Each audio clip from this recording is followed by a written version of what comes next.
घेतलेस पैसे? उत्तम. त्यातला एकही पैसा आपल्या घरामध्ये राहील ना. त्या असल्या भिकेच्या पैशांवरती नाही चालत ब्रह्मेंचं घर.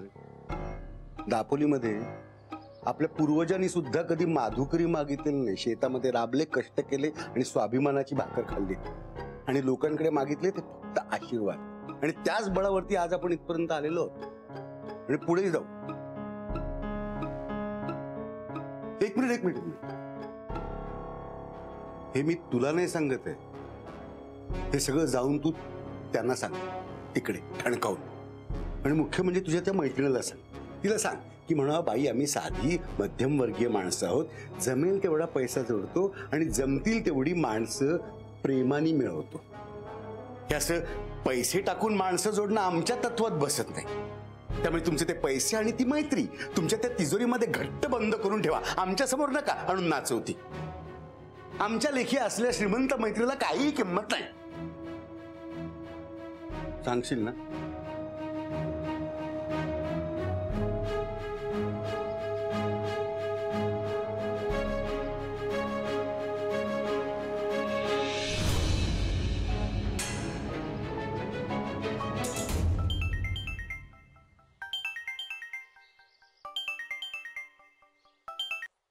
काय?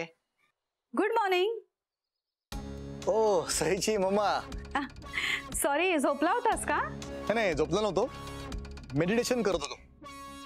आता काय सई बरोबर आयुष्य घालवायचं म्हणजे स्वतःच्या रागावर कंट्रोल करायला पाहिजे, राईट? काय योगायोग आहे बघ. नाही म्हणजे तुला तुझ्या रागावर कंट्रोल करायला उपाय मिळालाय आणि मला सईवर कंट्रोल करायला उपाय मिळालाय. म्हणजे मी तुला म्हणाले होते ना की मी सईला लग्नासाठी तयार करणार म्हणून. तर तो दिवस जवळ आलाय. रादर तो दिवस सुरू झालाय असं मी म्हणे. तुम्ही काय बोलता ना मला कळत नाही. तुम्ही प्लीज टू द पॉइंट बोलता का? सईचा तो मित्र आदित्य कश्यप, तो मिडल क्लास, त्याचा काय? त्याचा मिडल क्लासच आपल्या फायद्याचा ठरणार आहे. काय आहे की त्या आदित्यला ना जरा पैशांची गरज होती आणि आपल्याकडे काय पैशांची कमी आहे का रे. म्हणून रातोरात त्याला भरपूर पैसे पाठवून दिले. I C. ही जी गरीब माणसं असतात ना ती कुठल्याही उपकारांच्या ओझ्याखाली दबून जातात आणि ते उपकार जर का कॅश मध्ये केले तर काय विचारूच नकोस. असं झालं ना तर ते आपल्या नावाचा पट्टा बांधतात गळ्यात. पट्टा शेपटी हलवत ते आपल्या मागे पुढे फिरत राहतात. आणि असाच एक पट्टा मी त्या आदित्य कश्यपच्या गळ्यात बांधलाय. आता तो न सांगता सुद्धा माझ्या इशाऱ्यांवर नाचणार आणि तू बघशील तो सईला लग्नासाठी कन्व्हिन्स सुद्धा करणार. That's great aunty. हे असं झालं तर बेस्टच आहे. पण आर यू शुअर हे असंच होईल? कारण काय पैसे घेऊन काम न करता पळून जाणारी माणसं पण आहेत या जगात. नाही रे बाबा, याचं असं नाहीये. याच्यावर संस्कार आहेत बाबा. हा 100% आपल्याला हवं तेच करणार. ऐक मी काय म्हणते, तू लवकरात लवकर तयार हो आणि तू इथे घरी निघून ये. कारण सईला लग्नासाठी तयार करायला हा आदित्य मिडल क्लास कश्यप एव्हाना तयार सुद्धा झाला.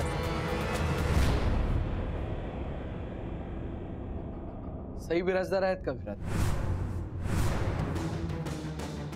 हॅलो, मी फोन ठेवते, तू ये लवकर. हा ओके बाय.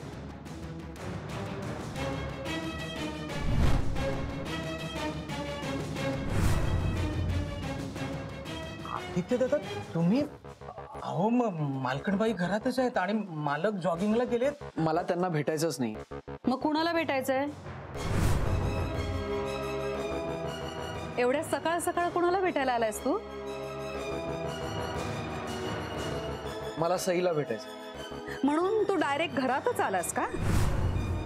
सॉरी हा, सई झोपलीये. काय आहे तिचं रात्री उशिरापर्यंत टेक्स्टिंग, चॅटिंग, व्हिडिओ कॉल्स वगैरे सगळे चालूच असतात. तुला ठाऊकच असेल.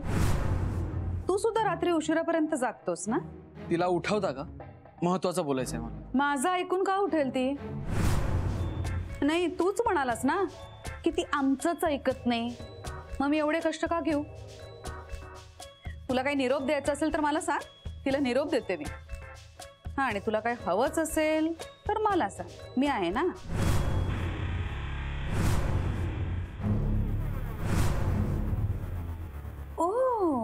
अच्छा अच्छा अच्छा अच्छा, तुला पैसे हवेत का? पैसे कमी पडतायत? अरे मग तसं सांग ना. तिने पैसे पाठवले तुम्हाला माहितीये? तिने?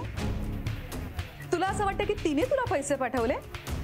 नाही, माझ्या लेकीचा हट्ट मी पुरवला.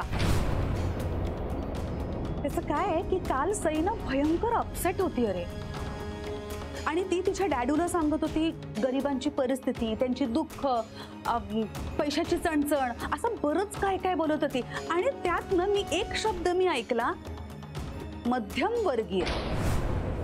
मला पटकन कळलं की तुझ्याबद्दल बोलते अरे. नाही म्हणजे तुझ्या एवढी नाही, पण थोडीफार हुशार मी सुद्धा आहे.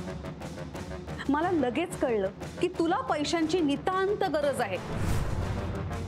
तू सईच्या भल्यासाठी केवढं काय काय केलंयस रे, केवढी मदत केली आहेस. नाही नाही, एवढे उपकार तर मी तुझ्यावर करूच शकते ना. मी विचार केला आणि त्याच्यानंतर माझ्या लक्षात आलं की तू माझं काम का बरं करत नाहीयेस. कारण चावी दिल्याशिवाय खेळणं चालतच नाही ना. नाही म्हणजे काय की हे पैसे उपकार म्हणून नाही, पण कामाचा मोबदला म्हणून ठेवून घे, काही हरकत नाही. हे सॉरी, मगाचपासून मीच बोलते, तू काहीच बोलत नाहीयेस. तू बोल ना. अरे बोल बोल, बिंदास बोल. किती पैसे हवेत तुला? नाही, आमच्याकडे ना लोकांना पैसे द्यायच्या आधी काही चेक वगैरे करायला लागत नाही. म्हणजे बँक बॅलन्स चेक करायला लागत नाही, किंवा महिन्याचा हिशोब करावा लागत नाही, खिशात किती पैसे आहेत ते बघावे लागत नाही. तुला जेवढे पैसे हवे असतील ना तेवढे मी देऊ शकते तुला. बोल, बिंदास बोल. किती हवेत? 10,000? कमी आहे? 20,000? 50? एक?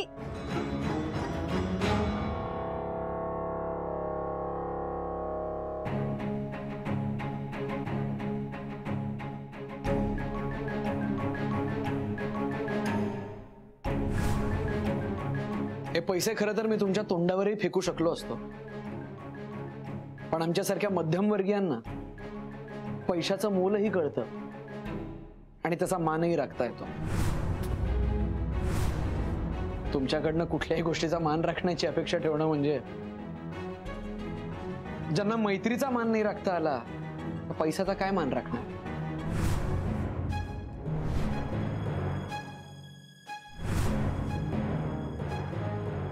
आम्ही सो कॉल्ड मिडल क्लास माणसं मैत्रीमध्ये आपलेपणा शोधतो, अप्पलपोटेपणा. स्वतःचा फायदा बघून मग मैत्री करणं ही तुम्हा श्रीमंतांची काम, आमची नाही.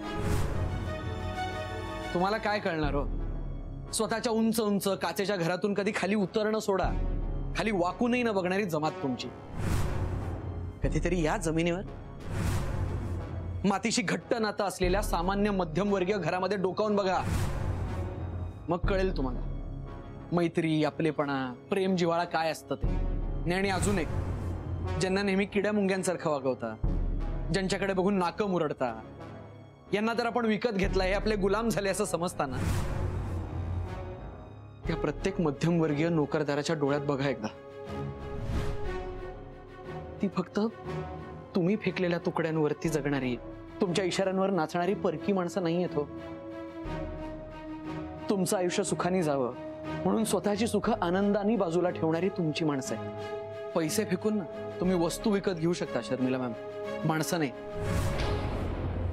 आणि मीच काय, माझ्यासारखा कुठलाही मध्यमवर्गीय माणूस कधीच विकला जाऊ शकत नाही.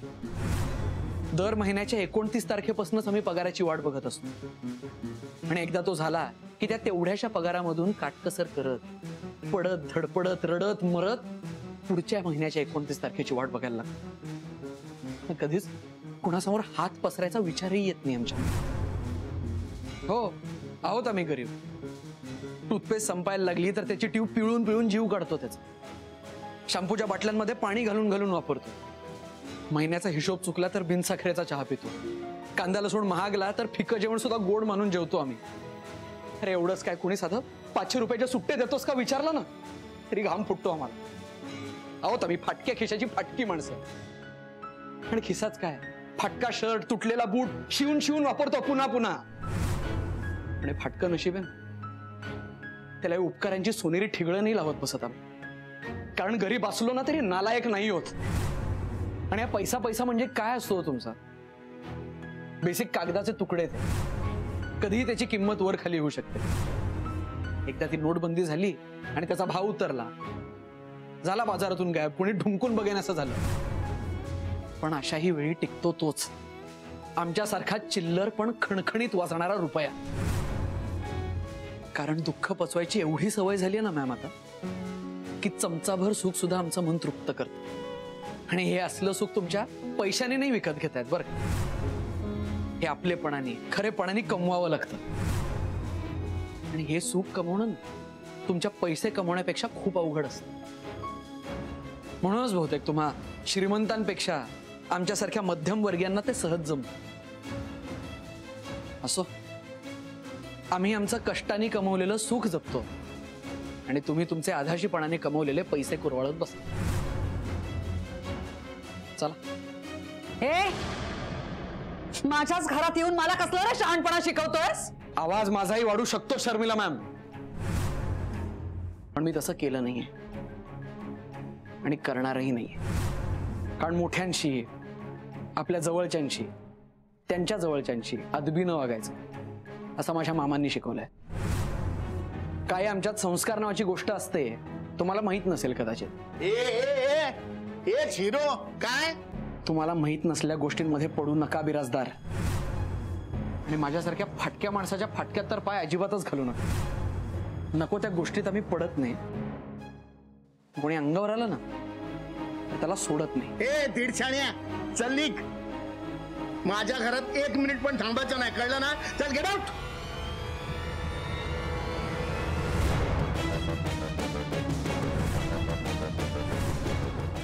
मला काय हाऊस नाहीये इथं थांबायची.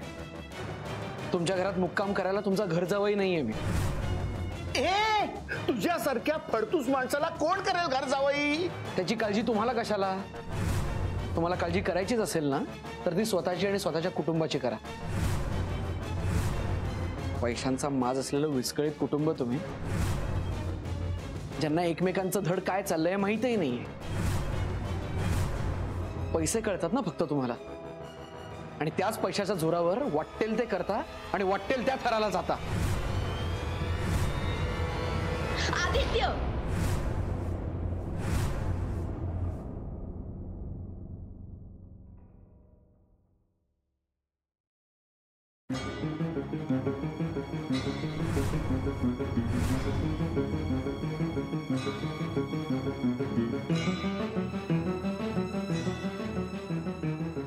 फार वेळ घेणार नाही आता तुमचा.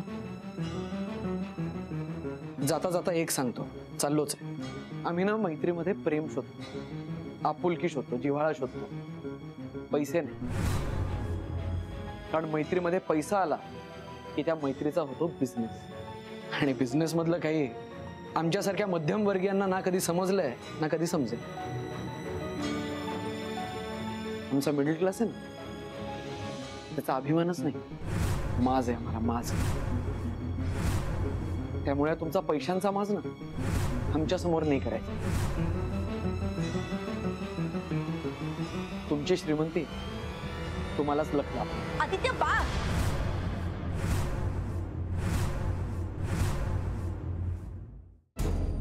अति करतोयस तू.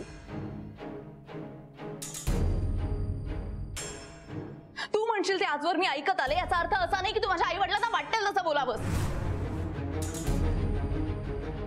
मी तुझ्या घरच्यांचा मान राखला होता, त्यामुळे तूही तेवढं करूच शकतोस. आणि मी प्रेमाने दिलेलं गिफ्ट जर का तुला श्रीमंतीचा माज वाटत असेल ना, तर माझ्या या इमोशन्सला, या गिफ्टला काही किंमतच उरत नाही. त्यामुळे हे घे, इथून निघून जा. त्याचं काय वाटेल ते कर, फेकून दे, पण मला माझ्या डोळ्यासमोर ते गिफ्ट नकोय. इनफॅक्ट तू सुद्धा मला माझ्या नजरेसमोर नकोयस.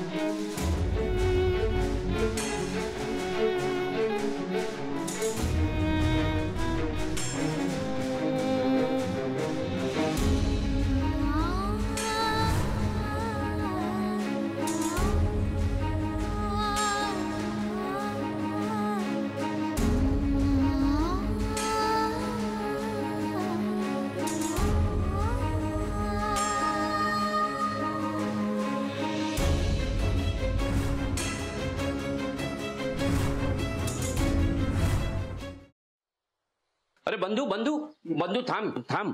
काय रे? नाही कुठे निघालायस? अरे मी तुला काल म्हटलं नव्हतं का जरा मी या आठवड्यात काहीतरी मॅनेज करतो म्हणून. ते एका क्लायंटचे प्रॉपर्टीचे पेपर्स बनवायचे आहेत. 2-3 हजार रुपये सुटतील. खूप घाई आहे का? अरे तू विचारतोस म्हणजे तुझं काही अर्जंट काम आहे का? काय आहे काम? अरे नाही, आदित्य डबा न्यायला विसरलाय. जाताना तेवढा त्याच्या ऑफिसमध्ये देऊन जाशील? अरे काय विचारणं झालं काय? नाही रे, माझीच घालमेल होते. एक तर पोरग काही न खाता गेलंय आणि जाण्याआधी त्या बिराजदारांच्या घरी जाणार आहे. तिथे किती रक्त आटवलं असेल देव जाणे. त्या दादाने त्याला काहीतरी पट्टी लावली आहे. शांत झालेलं पोरग तणतणत गेलं. आता काय बोलणार? आणि दादाला काय बोलायची सोयच नाही. शिवाय आपला आदित्य एवढा शांत आहे ना, त्याला राग आला की तो कसा वागेल ह्याचा अंदाजच बांधता येत नाही. आता काल मी त्याला समजवण्याचा प्रयत्न करत होतो, नेमकं त्याच वेळी दुसरं गिफ्ट आलं. त्यात पण काहीतरी घोळ आहे. अरे पण आता हा घोळ दोघांनी शांतपणे सोडवला पाहिजे, नाही तर दोघांची फरफट होणार आहे आणि ह्या पैशापायी आहे ना दोघांच्या मैत्रीत फूट पडेल. नाही तू काळजी करू नको. ती काय आदित्य असं काही होऊ देणार नाही. आणि जितका विश्वास माझा आदित्यवर आहे ना तितका सईवर आहे. खूप गोड मुलगी आहे. मला नाही वाटत ती काही वेड वगड करेल. चल येतो.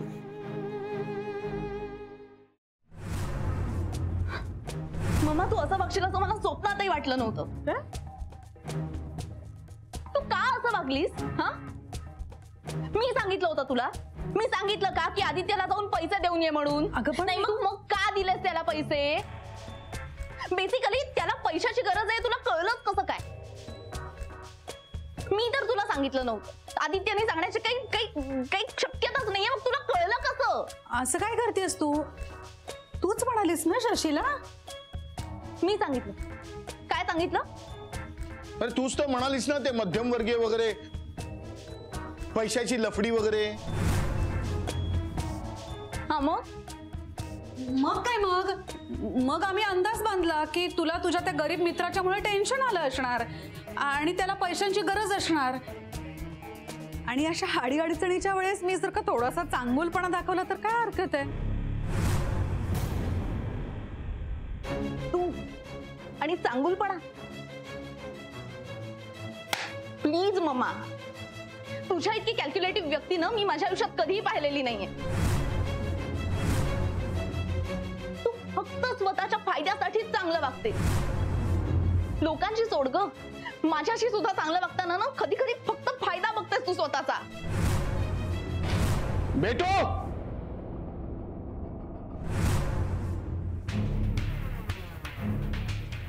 तोंड सांभाळून बोला. तुझे सगळे लाड पुरवतो म्हणून काही ऐकून घेणार नाही आणि ती ऐकून घेणार नाही. ती आई आहे तुझी, हे लक्षात ठेवायचं. माझ्या लक्षात आहेच, पण तिच्या लक्षात आहे का ती माझी आई येते? आणि आई आहे ना ती माझी. मग स्वतःच्या मुलीच्या मनात काय चाललंय, तिला काय वाटतंय काही कळत नाही तिला? माझा इतका जीवाभावाचा मित्र, माझ्या आयुष्यातला सगळ्यात महत्वाचा माणूस फक्त हिच्यामुळे आज माझ्यापासून दुरावून चाललाय. जाऊ दे ना, जगात काय माणसं कमी आहेत का? एक गेला तर दुसरा येतो, दुसरा गेला तर तिसरा येतो. हीच दुनियाची रीत आहे बेटू. हे जग आहे ना कोणासाठी थांबत नाही. आणि तसंही त्या भिकारड्या फडतूस मेकॅनिक पासून ना तू लांब राहिलेलीच बरी. तुझ्यासाठी पण आणि आमच्यासाठी पण. आणि त्याच्याशी मैत्री केलेली आम्हाला मुळीच चालणार नाही. बस. तुम्हाला विचारताय कोण? माझ्या आयुष्यातले सगळे निर्णय आतापर्यंत मीच घेतले होते आणि इथूनही पुढे मीच घेणार आहे. तुम्ही नका सांगू मला माझं आयुष्य कसं जगायचंय ते. कोणाशी बोलायचं, कोणाशी नाही बोलायचं, कसं वागायचं, कसं नाही वागायचं, लग्न करायचं, मैत्री करायची की प्रेम करायचं, तुम्ही मला सांगू नका. हे सगळे निर्णय माझे मी घेऊ शकते आणि माझे मीच घेणार.